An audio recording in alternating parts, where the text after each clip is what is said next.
mana ini menjadi tujuan utama kita belajar ilmu. Jadi pada hakikatnya ruqyah di KBRA ini bukan untuk hanya sekedar bisa nyuwuk orang saja, ngobatin orang obat gaib, ya, memerangi jin atau memerangi dukun. Bukan, tetapi pada hakikatnya meskipun mereka ini adalah musuh-musuh Allah, setan, jin, sihir, dukun, tetapi yang perlu kita sadari, perhatikan, adalah musuh yang paling utama adalah jiwa kita, nafsu kita. Memerangi jiwa kita, mujahadatun nafas, inilah tujuan utama daripada ruqyah KBRA. Jangan tertipu dengan musuh zahir, tetapi justru itu menjadi barometer kita nanti selamat di akhirat. Makanya saya katakan ada makhluk yang tidak bisa dikeluarkan dengan ruqyah, hanya bisa dikeluarkan dengan ilmu dan mujahadah. Ini yang utama daripada pelatihan mahir. Bukan cuma sekedar dia bisa nyuwuk, bisa itu semua orang bisa kok. Nggak perlu kamu, ya. Dukun aja bisa ngobatin orang yang kena santet. Apa bedanya kan begitu? Tetapi di sini adalah bagaimana kita menuju kepada Allah Subhanahu wa taala dengan cara yang sudah ditetapkan oleh nabinya, oleh kekasih kita Rasul sallallahu alaihi wasallam yang terwariskan ke guru sampai kepada kita. Ini yang terpenting, rabithah, ya. Maka jangan tertipu dengan ruqyah, belajar ilmu ruqyah, belajar ilmu hikmah, ternyata untuk tampil-tampil sakti dan ini itu. Tapi di hadapan Allah Subhanahu wa taala dia rusak hatinya, ruhnya. Apalagi hanya popularitas dan kesenangan duniawi, mengumpulkan harta, mengumpulkan dolar dan lain sebagainya, atau bangga dengan subscriber. Nauzubillah min dzalik. Jangan sampai. Inilah tujuan utama dan visi misi KBRA yang sesungguhnya, yang banyak tidak diketahui orang umum, ya.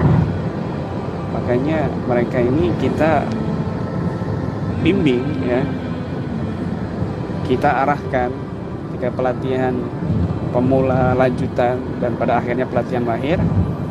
Ini mereka akan sadar bahwa tujuan hidup ini bukan untuk hal-hal seperti itu, bertanding dengan dukun, bertanding dengan jin, mendapat julukan kiai suwu, ustadz ahli suwu, ahli ruqyah, bukan.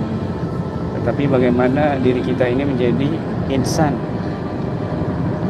yang diinginkan oleh Allah dan Rasulnya, insan yang selamat untuk menuju kepada Allah dengan hati yang salim.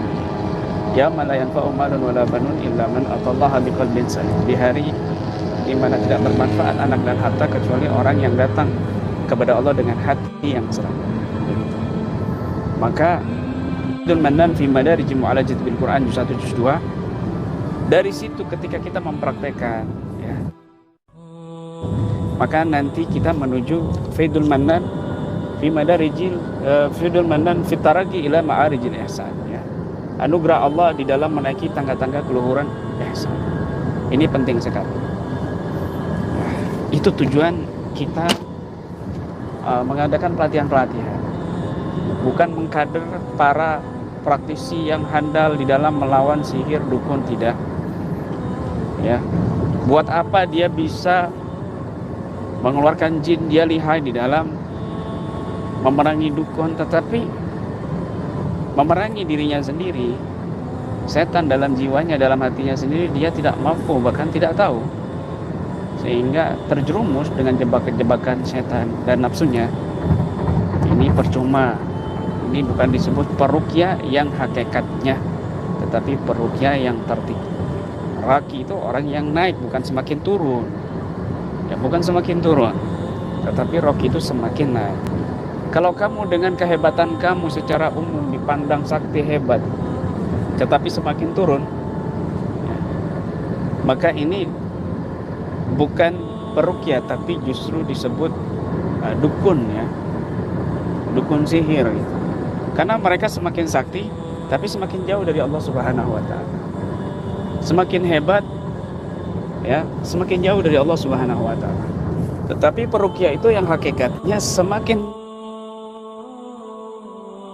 hebat, semakin sakti, semakin dekat kepada Allah, sehingga semakin dia tidak mau dipandang sakti, semakin dia tidak mau dihormati, semakin ruqyah yang sebenarnya begitu.